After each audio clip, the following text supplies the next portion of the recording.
Hello, Paul Lobb from the NBN newsroom. 3 people have lost their lives in severe flooding in the Hunter Valley town of Dungog near Newcastle. A local caught this incredible video on his phone, a house floating down a street in the small town. A woman and 2 men have been killed. Others have been rescued and several other homes have been damaged. This East Coast low has been battering the Hunter, Central Coast and Sydney. There is widespread damage and flooding to more than 100,000 customers are without electricity. Well, I'm joined by weatherman Gavin Morris. And Gav, this storm is actually set to get worse, you reckon?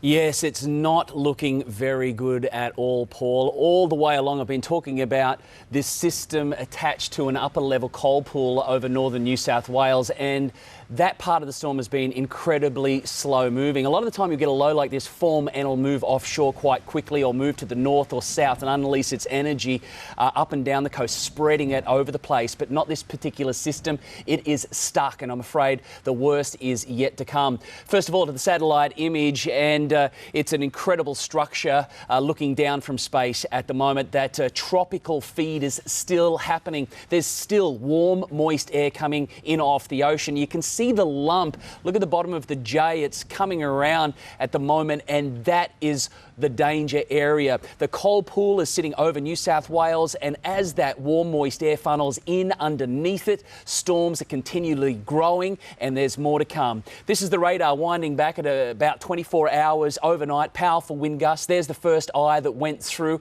The winds hit 135 kilometres an hour, but they've been sustained over 100 kilometre an hour wind gusts up and down the coast from Newcastle's Nobby's weather station down to Nora Head. But look at that cluster now offshore. Because of this whole atmospheric setup, it's feeding off itself, it's growing, and all of that is going to pulse in.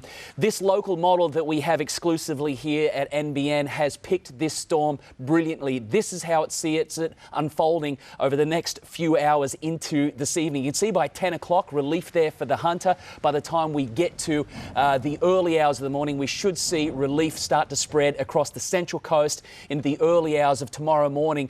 The worst of it should have passed, but the damage will well and truly have been done with massive rain totals. We're talking here, Paul. Maitland recording an incredible 250 millimetres now since 9 o'clock this morning. In total, that catchment area bleeding down into the Williams, the Patterson rivers is 360, approaching 370. It's likely that they will go to 400 millimetres in total. So that is going to put this storm up there with the biggies, inside the top 5. It'll probably be worse than 2007.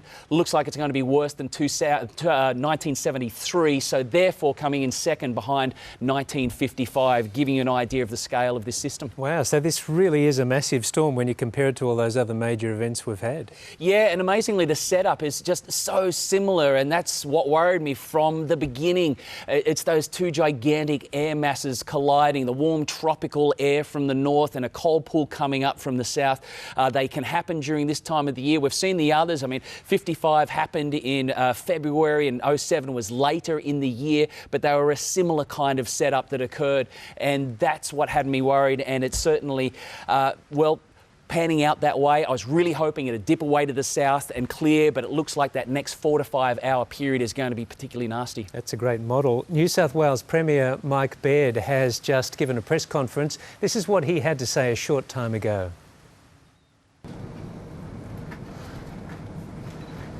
Well, I just want to provide a couple of quick messages in relation to obviously very challenging events that we're facing. Both the Transport Minister, in addition to the Emergency Services Minister and the Commissioner all make some comments. Ultimately information that people can listen to and respond to in terms of the events we are facing. There is no doubt that this is a very severe storm event. Indeed, it's a once in sort of 10-year event. It is probably more severe than it was anticipated, so clearly the consequences are quite significant across New South Wales, and it is clear that we're in the midst of very challenging weather. Certainly, we want to start by saying that it looks very much like we have lost 3 residents. They are elderly residents, and at the moment those circumstances are being worked through, but we do want to know for their families that our thoughts and prayers are with them. It's in the Dungog area, particularly heavily affected by these events, but obviously it's too early to say what has happened, but we do know that we have lost 3 residents, and It is obviously a tragedy for their family and friends, and all of us are thinking of them at this point in time. It is a very significant event. The calls for assistance are huge.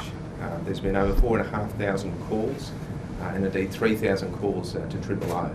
Clearly, everyone that's calling will be responded to, but we need to ensure that it is the life-threatening events and incidents that are getting priority. So, as people call, no, we will get to you. But importantly, it is life-threatening at this point, is getting the priority, and that is something that we are working very hard across. So if you are calling, and the ministers will give details of all the contact points again, try and prioritise in the sense understanding that there are some life-threatening situations, and that is where the priority is being directed. There has been over 47 flood rescues and over 200,000 homes and businesses that have lost their power.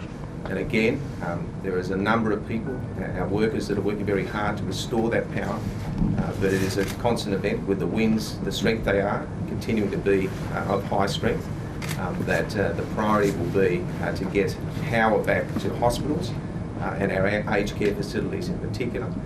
So that is where we're priority.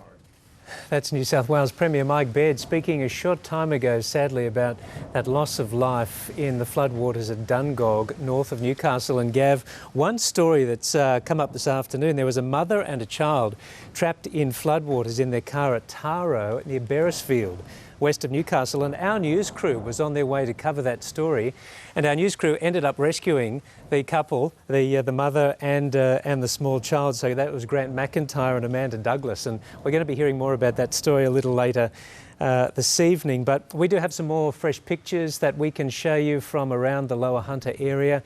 This is at Merriweather, the full force of that wind tearing the roof off a house in Ocean Street there, and a lot of trees are down, a lot of homes have lost their roofs.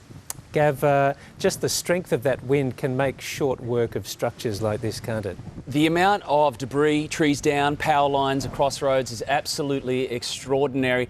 And this is now going to move into a really, really tough time for the community. We're moving into the afternoon period. Everybody's very, very tired. There wasn't much sleep for anyone last night. And now we've got to get into the evening. The sun will be going down. It'll be getting dark. There's large areas of the region that are completely blacked out. So now is the time to start pulling together as a community, looking after your neighbours, the elderly, friends, family. We need to start calling in and coming together, because first of all, we've got to get through tonight, and as I said, there's more bad weather, severe, extreme bad weather to come in the form of heavy downpours, more storms, those powerful wind gusts, and then obviously we've got the clean-up to occur in the days, weeks, potentially, by the looks of this system, months ahead. And often it's not just one gust of wind that will cause the damage, take a roof off or take an awning off. It could be something that's been whittling away for hours and hours, and we've got potentially, another 5 or 6 hours of these strong winds to go throughout the rest of the afternoon and into this evening. So keep an eye on your neighbours' homes, keep an eye on your own home, and if there is someone who's on their own, just reach out and make sure that they're travelling okay this afternoon. Again, there's the shot of that house sailing away down a street in floodwaters in Dungog. We'll be keeping you up to date here on NBN. Keep an eye on our Facebook and Twitter feeds also for the latest news, and then our full 1 hour bulletin on NBN News tonight at 6 o'clock. Stay safe. We'll have more soon.